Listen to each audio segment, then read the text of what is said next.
सुप्रभात, good morning. सीधा सौदा के आज के इस थर्सडे एडिशन में आप सबका स्वागत है। एक बहुत इंटरेस्टिंग दिन, एक इंटरेस्टिंग ट्रेडिंग सेशन सामने खड़ा है। जिस चीज का इंतजार था वो कल अनाउंसमेंट आ गया और 25% लगा दूंगा, ऐसा बोले वो भैया वहां पे।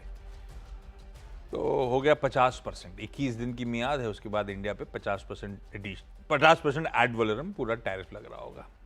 बड़ा सादा हुआ सा रिस्पॉन्स है, अच्छा लग रहा है देख के। हम महज मतलब 1/4% भी दबाव के साथ नहीं खुलने की तैयारी कर रहे हैं, पर देखते हैं कंटिन्यूस सेशन प्रोग्रेस करेगा तो है तो सरदर्द है ही है। अब वो एक्टिव नेगोशिएशंस हो रहे होंगे, कई सारी इंडस्ट्रीज के लिए अनवायबल हो जाएगा 27 अगस्त के बाद ये एडिशनल टैरिफ अगर रहा तो, ये सब सच है। पर ये सब होने वाला है एक्शन, पता नहीं ट्रम्प साहब कैसे मक्खी बिठाते हैं। हर वेडनेसडे रात को अनाउंस करते हैं, थर्सडे को एक्सपायरी होती है।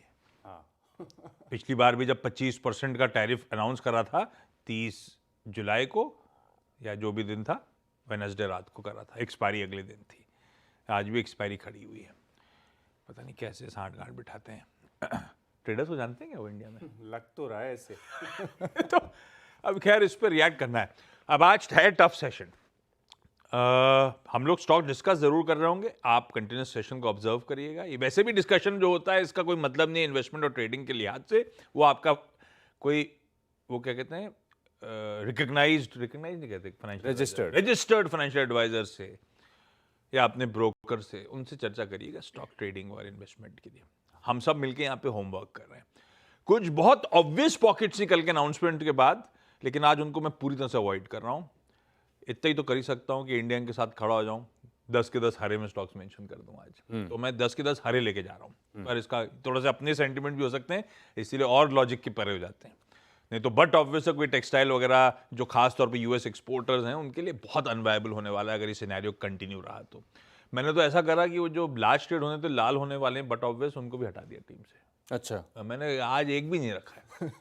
और कई सारे स्टॉक्स तो शायद इंपैक्ट होंगे मेरी न्यूज़ पैक से और मूव भी नहीं कर रहे होंगे, लेकिन फिर भी मैं मेंशन कर रहा हूँ, उनको रेडार पे रखेंगे। आपने कैसे बनाई टीम, कैसा रहा दिन? तो सिमिलर व्यू है मेरा भी। और अब तो मतलब फर्क नहीं पड़ता कि टेक्सटाइल स्पेस के स्टॉक्स ले लें, ऑटो एंसिलरी ले लें। ऑलरेडी हमने काफी बार इनको लिस्ट में शामिल कर लिया। अब कितना रिएक्ट करेंगे? तो रहेंगे रेडार पे, उनको नहीं मेंशन करना, ठीक है। तो उनको तो बिल्कुल नहीं लिस्ट में लिया है। अर्निंग्स बहुत सारी आई हैं और खासतौर पर अगर आप देखें तो जो छोटे कैश के स्टॉक्स हैं, यहाँ पर कुछ अर्निंग्स ऐसी हैं जिन्होंने सरप्राइज किया और कुछ ऐसी हैं जो कंसिस्टेंटली डिसअपॉइंट कर रहे हैं। तो सिर्फ अर्निंग्स और डोमेस्टिक जो हमारे फैक्टर्स हैं, इसके ऊपर 10 स्टॉक्स की लिस्ट बनाई है।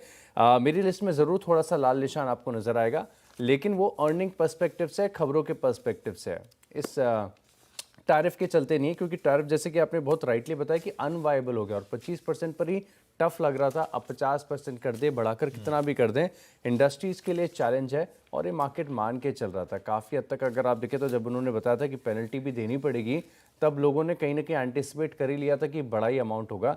तो दुगनी होकर अब 50% बताई जा रही है। 21 दिन का समय देखना होगा। खबरों के लिए आज से फोकस में तो रहेंगे स्टॉक्स, लेकिन मेरी लिस्ट में भी नहीं है सर, आपके में भी नहीं है। शुरुआत कर लेते हैं। और खबरों में से एक इंटरेस्टिंग खबर जो मुझे लगी है वो है गेल और हिंदुस्तान कॉपर को लेकर। तो ये दोनों जो स्टॉक्स हैं आज अपनी फोकस लिस्ट में ऐड करके चल सकते हैं। हालांकि बहुत ही इनिशियल फेज़ है, बहुत ही शुरुआती फेज़ है, लेकिन गेल और हिंदुस्तान कॉपर, इन दोनों स्टॉक को आप अपनी लिस्ट में शामिल करके चल सकते हैं। इसके पीछे का कारण ये कि दोनों कंपनीज के बीच में एक एमओयू साइन हुआ है और एमओयू साइन किया गया क्रिटिकल मिनरल्स की माइनिंग के लिए। हिंदुस्तान कॉपर जो है, हिंदुस्तान कॉपर ऑलरेडी हम जानते हैं कि ये तो करता ही है, कॉपर की माइनिंग करता है और इनके पास एक्सपर्टीज है तो कर भी सकते हैं, लेकिन गेल के साथ एमओयू करना ये अपने आप में थोड़ा सा सरप्राइजिंग है। तो एक ही खबर है लेकिन दोनों स्टॉक्स के लिए, तो इसी के चलते गेल और हिंदुस्तान कॉपर दोनों स्टॉक्स मेरे रडार पर है। ओके, मैंने ओएनजीसी हरे में रखा है। हालांकि ध्यान रखिए क्रूड ठंडा पड़ा हुआ है, पर क्योंकि आज कहानियां सुनाने का दिन था, ओएनजीसी रडार पर रखिएगा। फिलहाल तो जो सैंक्शंस लगे हैं उसमें कुछ एग्जाम्शन कैटेगरी है, एग्जाम्शन में एनर्जी है। तो यूएस का देखिए डबल वो क्या कहते हैं वो गेम, आपने सैंक्शन लगाया क्योंकि हम रशियन क्रूड इंपोर्ट करते हैं और अपने सैंक्शन में एग्जेम्प्ट कर दिया जो हम आपको एक्सपोर्ट करते हैं। एनर्जी एग्जाम्शन में है, मतलब हम जो रिफाइंड क्रूड एक्सपोर्ट करते हैं वो एग्जाम्शन कैटेगरी में रख दिया। पर ये यूएस ही था बाइडेन एडमिनिस्ट्रेशन था जिसने इंडिया से कहा था कि रशियन क्रूड इंपोर्ट करिए और फिर रिफाइन करके दुनिया को बेचिए। उसके चलते हुआ क्या था, कीमतें सबड्यूड थी। कल इंडियन ऑफिशियल्स के बयान इस तरह के थे कि अगर इंडिया ने ऐसा नहीं करा होता तो कच्चे तेल की कीमतें ग्लोबली स्पाइरल कर गई होती। हु नोज, 150-200 बिलियन $200 पर बैरल के आसपास खड़ी होती। तो ये आप ही, अच्छा एक और बात रखिए, नेचुरल गैस रशिया से एक्सपोर्ट पे गाज गिरी हुई है, कच्चे तेल पे कोई गाज नहीं थी। कच्चे तेल पे प्राइस कैप था, अगर आपको याद होगा। वो तो कच्चा तेल लीगली अलाउड था एक प्राइस कैप के साथ, तो इंडिया उसी के अलाउड कैटेगरी में कच्चा तेल इंपोर्ट करके लाता था। तो इलॉजिकल एकदम। कल जो टैरिफ्स लगाए गए यूएस के कहने पे, और जो आपने सैंक्शंस लगाए थे नेचुरल गैस पे, उसको तो हम छूते ही नहीं। हम तो कच्चा तेल लेकर आते थे, जो प्राइस कैप आपने अनाउंस करे थे उसी के अंदर लेकर आते थे। तो एकदम बेफिजूल की ये सब बातें हैं। लगाने का आपका मन है तो लगाओ, लेकिन इलॉजिकल था। अच्छा, दूसरा, ओएनजीसी को लेने का मन, लेने का तो खैर कोई, बस यही था कि रडार पे रखिए, अगर इंडिया पे वाकई गाज गिरने वाली तो दुनिया के लिए सरदर्द है, कच्चा तेल के प्राइस बढ़ रहे होंगे। रशिया से इस समय कच्चा तेल एक्सपोर्ट होता है 3.35 million barrels per day. India लेता है 1.7 मिलियन बैरल्स। चाइना लेता है 1.1 मिलियन बैरल्स। ये दो ही कंट्री हैं जो इंपोर्ट करती हैं। ये दोनों सिस्टम से बाहर अगर जा रही हैं तो सरदर्द ग्लोब के लिए बढ़ जाएगा। खैर, ओएनजीसी रडार, ओएनजीसी के लिए एक और इंपॉर्टेंट बात है, ब्राजील में ओएनजीसी विदेश लिमिटेड के तगड़े ऑपरेशंस हैं। ब्राजील की बात क्यों छेड़ी, मुझे अच्छा लगा कल जब ब्राजीलियन प्रेसिडेंट, वो क्या नाम है उनका, लूला साहब का बयान उन्होंने रिजेक्ट कर दिया। ट्रम्प साहब फोन पे बात करना चाहते थे। ब्राजील पे और इंडिया पे दोनों पे हाईएस्ट टैरिफ्स हैं इस समय, 50% की। पहले ब्राजील पे अनाउंस हुई थी, इंडिया पे दूसरी है। उन्होंने रिजेक्ट कर दिया, मुझे बात नहीं करनी ट्रम्प से। क्या बात करूंगा मैं, बात करूंगा मोदी से और अपने लाइक माइंडेड बायलैटरल लोगों से टैरिफ डिस्प्यूट पे। तो बेसिकली वो चाहते हैं कि हम सब बातचीत करें, गैंग अप अगेंस्ट देम, जो भी है। मुझे अच्छा लगा, स्पाइन वाले आदमी लूला साहब। यूनाइटेड फॉस्फोरस भी ग्रीन रख दिया था मैंने ऐसे ही। यूनाइटेड फॉस्फोरस का हमेशा ध्यान रखिएगा, एग्रोकेमिकल सेक्टर में बहुत तगड़ा ब्राजीलियन एक्सपोजर है, क्योंकि वो मार्केट बहुत बड़ा है एग्री के हिसाब से, और यूपीएल हमेशा से स्पेस में एक्टिव रहा है। देखते हैं लूला साहब जब फोन करेंगे मोदी जी को क्या होता है, लेकिन अपन ये दोनों स्टॉक्स इन ग्रीन लेके चल रहे हैं। अगले दो कौन से? अगला स्टॉक है और लाल निशान के तौर पर मैंने अपनी लिस्ट में शामिल किया है। स्टॉक का नाम है सूला विनियार्ड्स। यहाँ पर आप फोकस रख के चल सकते हैं। और ये स्टॉक अगर आप देखें तो बहुत ही कंसिस्टेंटली डिसअपॉइंट करते जा रहा है। इसके किसी भी क्वार्टर्स के नंबर पिछले साल के कंपैरेटिव निकाल के देख लीजिए, सिर्फ और सिर्फ निराशा ही आपको नजर आएगी। एक तो स्टॉक नोज डाइव कर रहा है, लगातार सिर्फ और सिर्फ गिरावट यहाँ पर देखने को मिल रही है। अब आप समझिए कि जो रेवेन्यू आई है ये पिछले 7 क्वार्टर्स में सबसे कम देखने को मिली है। कंज्यूमर सेंट्रिक बिजनेस है और रेवेन्यू में ही स्लो डाउन है। एबिटा पिछले 13 क्वार्टर्स में सबसे लोएस्ट है। क्वार्टरली मार्जिन्स सबसे लोएस्ट हैं अब तक। और साथ में अगर आप देखें तो जो मुनाफे का आंकड़ा आया है ये बिल्कुल मिनिस्कुल है, ना के बराबर है, करीब करीब 1.94। आप समझ लीजिए कि 2 करोड़ के आसपास का जो है ये मुनाफा दर्ज हुआ है, ये भी अब तक का लोएस्ट है। तो हर लिहाज से अगर आप देखें तो सूला विनियार्ड्स, और ये स्टॉक अपने हाई से भी काफ़ी ज़्यादा नीचे आ चुका है। मुझे याद आता है कि इसका जब आईपीओ आया तो बहुत हाइप था, क्योंकि शायद ये पायनियर है इंडिया में वाइन मार्केट्स के, वाइन टूरिज्म के। ये पायनियर है, इन्होंने शुरुआत की थी और इनके जितना स्केल किसी का भी नहीं है, तो बहुत हाइप था इनका। लेकिन नंबर्स पर खरा नहीं उतर पा रहा है और किसी भी क्वार्टर में नहीं है। इसी के चलते स्टॉक को मैं अपनी लिस्ट में लाल निशान के तौर पर शामिल करूंगा। अगला स्टॉक है और कैश का ही स्टॉक है, छोटा स्टॉक है, डेटामैटिक्स। यहाँ पर आप फोकस कर रख के चल सकते हैं। इसके नंबर्स आए और नंबर्स में पिछले साल के मुकाबले कंपेयर करके देखूं तो अच्छे नंबर्स हैं। हालांकि सीक्वेंशियली यानी क्वार्टर ऑन क्वार्टर देखें तो नंबर स्टेबल हैं, अच्छे, मतलब ठीक ठाक है।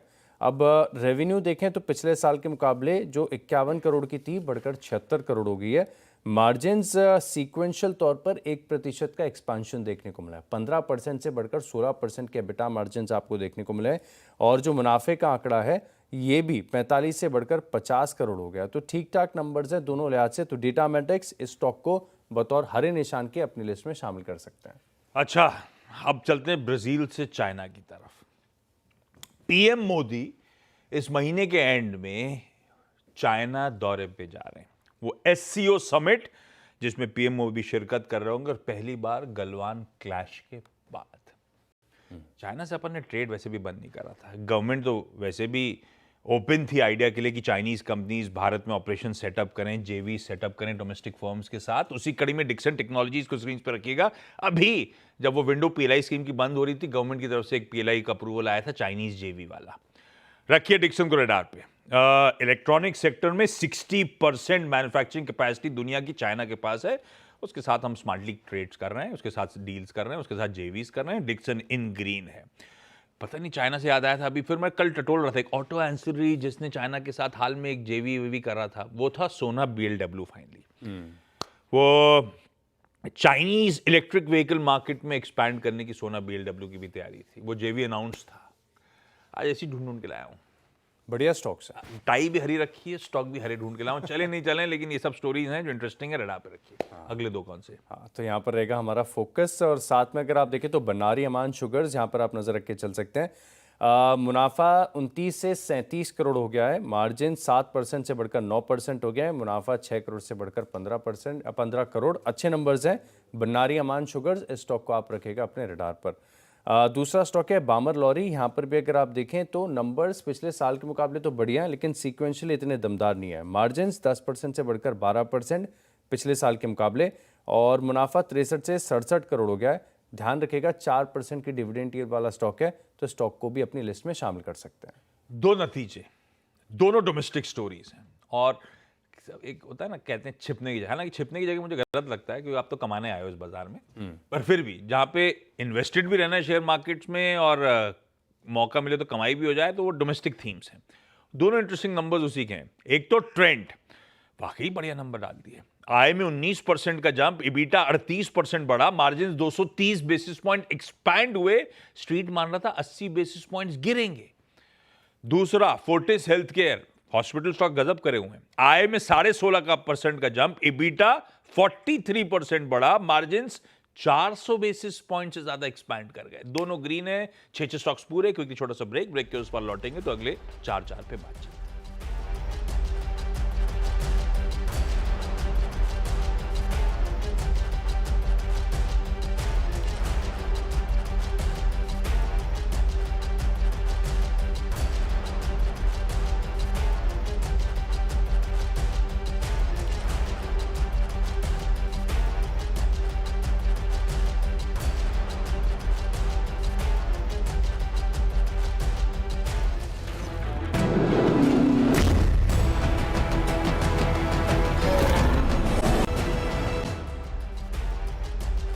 चलिए, ब्रेक के बाद आपका स्वागत है। बढ़ते हैं लिस्ट में आगे और बात करते हैं अगले स्टॉक्स की। तो इरकॉन, यहाँ पर आप फोकस रख के चल सकते हैं। नंबर्स थोड़े से डिसअपॉइंटिंग लग रहे हैं। एबिटा 250 से 200 करोड़ हो गया है, मार्जिन अनचेंज्ड है 11% पर, बतौर लाल निशान के इस लिस्ट में शामिल कीजिए।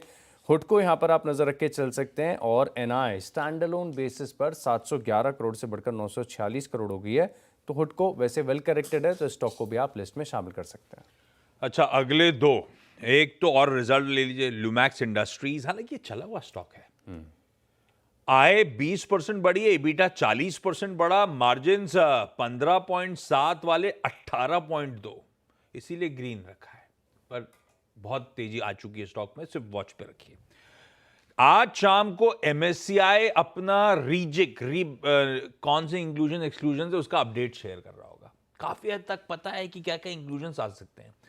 एक और domestic story, Mazagon dock in anticipation in green लेके चलते हैं आज के लिए। अगले दो कौन से? सांघवी मूवर्स, नंबर्स अच्छे लग रहे हैं, खासतौर पर अगर आप देखें तो एबिटा 74 करोड़ से 100 करोड़ हो गया। ये भी स्टॉक थोड़ा सा वेल करेक्टेड है। और टाटा टेक, यहाँ पर भी आप फोकस रख के चल सकते हैं। स्टॉक लगातार नोज डाइव कर रहा है, ये भी बड़ा हाइप था, हाई से 50% नीचे चल रहा है, कमज़ोर चार्ट है। तो टाटा टेक इस स्टॉक को बतौर लाल निशान के अपनी लिस्ट में शामिल कीजिए। दालमिया भारत, आज से जेएसडब्ल्यू सीमेंट का आईपीओ खुल रहा है। मेरे ख्याल से वो है ईस्ट और साउथ इंडिया का बिजनेस। दालमिया भी उन्हीं मार्केट्स पे एक्सपोजर रखता है। और जब कंपैरिजंस ड्रॉ करें तो कंफर्टिंग ये लगता है। अभी आप मैनेजमेंट आएगा तब मैं डिटेल में समझाऊंगा आप लोग को। पर दालमिया भारत इन ग्रीन रखते हैं, एक और डोमेस्टिक स्टोरी कह लीजिए। और लास्ट में एक और डोमेस्टिक स्टोरी, बीएसई लिमिटेड इन ग्रीन। कल दिन में आपको मैंने अपनी शो में वो शुरुआत दिखाई थी, सेबी के चेयर तुहिन कांता साहब की वो बाइट, वो कहते हुए कि वीकली ऑप्शंस एक्सपायरी पे कुछ अभी निर्णय लिया नहीं, ऐसा कुछ टेबल पे है नहीं, मेयर स्पेकुलेशन है। कल एक बार मूव्स आए थे इंट्राडे में, उसके बाद कंसोलिडेट कर रहा था। अगर वाकई फेस वैल्यू पे लिया जाए तो फिर तो ये रिस्पाइट और प्ले आउट होना चाहिए BSE लिमिटेड पे। अगर रेगुलेटर्स वाटर्स टेस्ट कर रहे थे और बाद में कंसल्टेशन पेपर आ गया तो बात अलग है। पर फेस वैल्यू पे मुझे लगता है, कल मैं कमाई का अड्डा में एक्सपर्ट्स के साथ चर्चा भी कर रहा था स्टॉक की, सबको दमखम नजर आ रहा है, तो BSE लिमिटेड इन ग्रीन रखते हैं with a pinch of salt. खबर तो ऑलरेडी कल के सेशन में आई हुई है। 10 स्टॉक्स पूरे। क्विकली छोटा सा ब्रेक के उस पार टीम्स का एक क्विक रैप अप।